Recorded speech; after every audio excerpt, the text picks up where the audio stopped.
తెలంగాణ వ్యాప్తంగా ఇప్పుడు మనం రాజకీయ పరిణామాలు చూస్తున్నారు. ముఖ్యంగా బీఆర్ఎస్ నుంచి జారిపోతున్న నాయకులు ఎక్కువ మంది అయిపోయారు. అందులో సిట్టింగ్ ఎంపీలు ఉన్నారు, ఎమ్మెల్యేలు ఉన్నారు, ఎమ్మెల్యేలుగా పోటీ చేసి ఓడిపోయిన వాళ్ళు ఉన్నారు. నిన్నటికి నిన్న మీ ఉమ్మడి వరంగల్ జిల్లాలోనే వరంగల్ అభ్యర్థిగా ప్రకటించిన డాక్టర్ కడియం కావ్య కూడా పార్టీ నుంచి వెళ్ళిపోయారు. కాంగ్రెస్లో చేరడానికి రంగం సిద్ధమైంది. అంటే ఈ పరిస్థితులలో నిజంగా అంటే పార్టీ మీద విశ్వాసం కోల్పోయి నేతలే పోతున్నప్పుడు ఈ పార్టీని ప్రజలు ఓటర్లు ఎట్లా విశ్వసిస్తారనుకుంటున్నారు? మేము ఒకటే మాట చెప్తాను. లాస్ట్ పార్లమెంట్ ఎలక్షన్స్లో కూడా నేను ఇక్కడ ఎంపీ కంటెస్ట్ చేసినప్పుడు పినపాక రేఖాంతరావు గారు వెళ్ళారు, ఇల్లందు హరిప్రియ గారు వచ్చారు. మా పాటలో జరగడం జరిగింది. వాస్తవం ఇట్లా ఏంటంటే గతంలో లాగా ఏంటంటే ఓ పార్టీకి ఇలా గ్రాట్యూడ్ ఉండాలి, ఒక నాయకుడి మీద అంటే మనకు పదవులు ఇచ్చారు కదా, చేశారు కదా అనే విశ్వాసం నిజంగా లీడర్లకు ఎందుకో వాళ్ళంటే అధికార పార్టీ ఏది ఉంటే అది వెళ్ళిపోతూ ఉన్నారు. ఓకే, కానీ నేను అందుకే చెప్తా ఉన్నా, ఏదున్నా తెలంగాణ రాష్ట్రంలో ప్రజలలో మాత్రం పొరపాటు జరిగింది. కాంగ్రెస్ పార్టీ ఓటేసి కేసీఆరే ఉంటే ఇవాళ నీళ్ళు అంటే ఈ 10 ఏళ్లలో మీరు చూసుకోండి, అసలు వాటర్ ప్రాబ్లం లేకుండే, కరెంట్ ప్రాబ్లం లేకుండే, అసలు రైతులకు పంటలు ఎండిపోయిన అంశం అసలు ఈ 10 ఏళ్ళు ఎప్పుడు మనం వార్త వినలేదు మనం. ఓకే, ఇప్పుడు మీ ప్రధానంగా మనం అయితే మా మహబూబాద్ జిల్లాలో మన మానుకోట నియోజకవర్గం కానీ డోర్నకల్ కాన్స్టిట్యూన్సీ కానీ మా కాళేశ్వరం ద్వారా బ్రహ్మాండంగా కేసీఆర్ గారు ముఖ్యమంత్రి అయిన తర్వాతనే మా చివరి ఆయకట్టు వరకు ప్రతి కాలం నీళ్ళు వచ్చినాయి. ఈ చెరువులు అసలు అలుగులు పోసి బ్రహ్మాండంగా అంటే ఎండాకాలంలో కూడా మాకు ఆ వాటర్కి ఎండాకాలం తలపించలేదు. కానీ అనూహ్యంగా ఈ 3 నెలల్లోనే కాంగ్రెస్ పార్టీ యొక్క అంటే వాళ్ళకు అవగాహన లేకపోవడం వల్ల సరైన టైంలో వాళ్ళు అంటే రైతులకు ఏ టైంకి ఏ పంటలకు వాటర్ ఇవ్వాలో ఒక పూర్తి స్థాయి విశ్లేషణ లేకపోవడం వల్ల ఇవాళ పూర్తి స్థాయిగా కూడా వాళ్ళు వాళ్ళ పంట పొలాలు ఎండుకుపోయి రైతులందరూ రోడ్ ఎక్కే పైకి అయిపోయింది. ఇప్పుడు మేము చెప్పాల్సిన అవసరం లేదు, రైతులే కేసీఆర్ గారికి ఓటేయడానికి సిద్ధంగా ఉన్నారు. ఎగ్జాంపుల్ ఒకటే అండి, రైతు బంధు కేసీఆర్ గారు కోవిడ్ టైంలో కూడా మీరు గమనించండి. కోవిడ్ టైంలో వాస్తవంగా ఎట్లా 2 years మనకు రాష్ట్రం కావాల్సిన బడ్జెట్లు రాకుండా ఫైనాన్షియల్ క్రైసిస్లో ఉన్నా కూడా ఎన్ని కష్టాలున్నా కూడా ఆయన కేసీఆర్ ఒక తండ్రిలాగా ఈ రాష్ట్రానికి ఒక పెద్ద దిక్కుగా అప్పు చేసిండో సప్పు చేసిండో ఎంత కష్టపడ్డాడో 7,000 కోట్ల రూపాయలు ఆయన అన్న మాట ప్రకారం టంగున ఇవాళ రైతులకు ఇచ్చిండు. మరి ఏమైంది, మీరు రుణమాఫీ అంటే రైతు బంధు పెంచిస్తే ఏంటి, అరే ఉన్నదే ఇస్తే అయిపో కదా, అక్కడే మేము విశ్వాసం కోల్పోయిండ్రు. ప్రజల్లో ఆ విశ్వాసం లేకుండా అయిపోయింది. కాబట్టి 100% మేము ప్రజలను నమ్ముకున్నాం.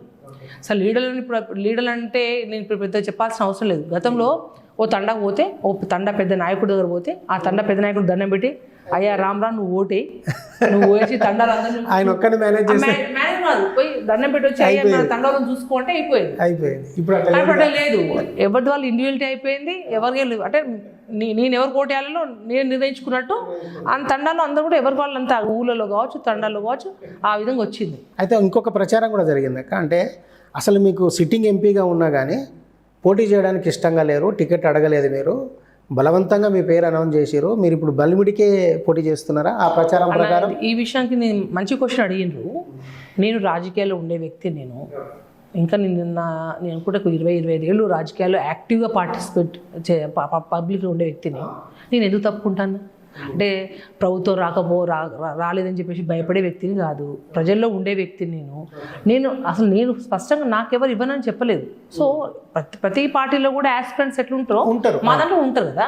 సో ఎవరైతే యాస్పిరెంట్స్ ఉంటారు అనుకునే వాళ్ళు అలా ప్రచారం చేసి ఉంటారు. కానీ నా విషయంలో పార్టీ కానీ మా కేసీఆర్ గారు కానీ మా నాయకత్వం ఈ రోజు కూడా వాళ్ళు ఇవ్వమని అనలేదు, చెప్పలేదు. నేను పోటీ చేస్తా అని చెప్పినా నేను బెస్ట్ క్యాండిడేట్గా ఉన్నాను కాబట్టి ఫస్ట్ ఫేజ్లో నామగారితో పాటు నా పేరు అనౌన్స్ చేశారు.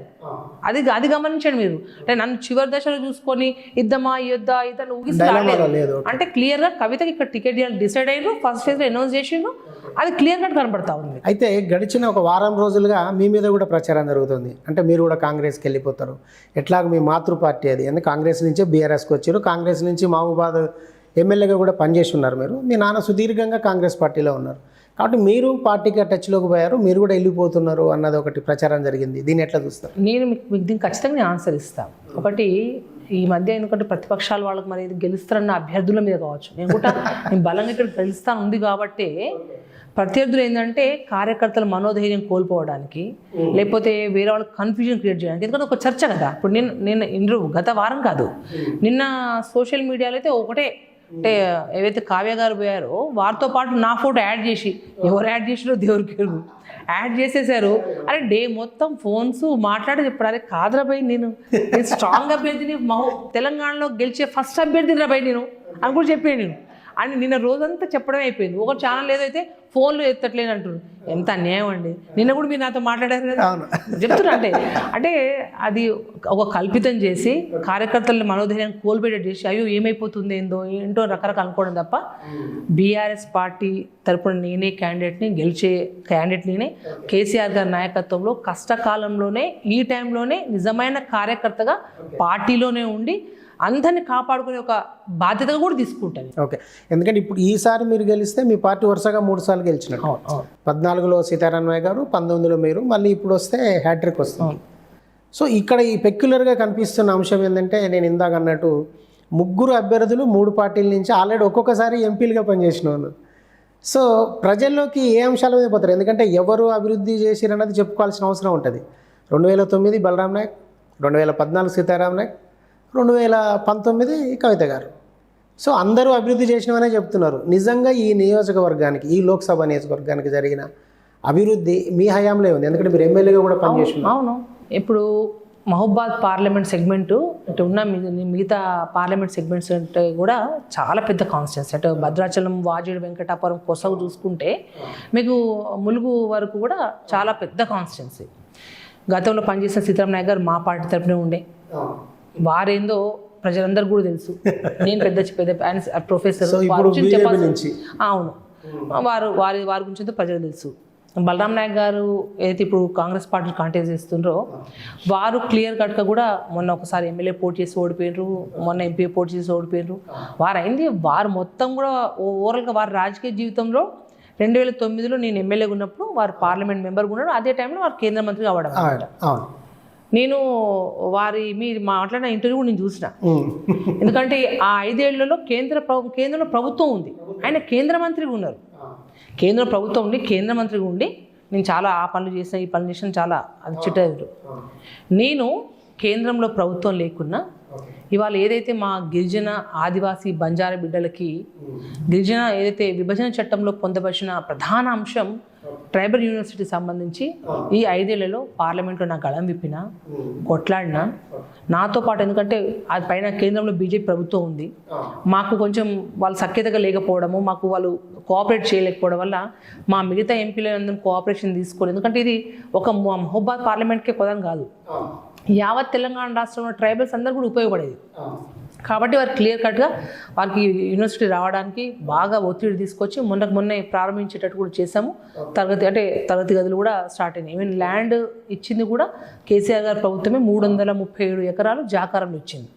అది గొప్ప అచీవ్మెంట్ మాకు. దాంతోపాటు ఏదైతే ఇప్పుడు మీకు బయ్యారం ముక్కు పరిశ్రమ తెలుసు, బయ్యారం ముక్కు పరిశ్రమ అనేది నిజంగా మా ఆరుదులు తెలుసు, తెలంగాణ హక్కు బయ్యారం ముక్కు అని చెప్పేసి ప్రధానంగా ఉంటుంది. అదే ఫస్ట్ అప్పుడు వినోద్ కుమార్ సార్ వాళ్ళందరూ వచ్చినప్పుడు ఇక్కడ చాలా ఉద్యమాలు జరిగినాయి. అందులో ఈ సెగ్మెంట్లో ప్రధాన అంశం అది కూడా ఉంది.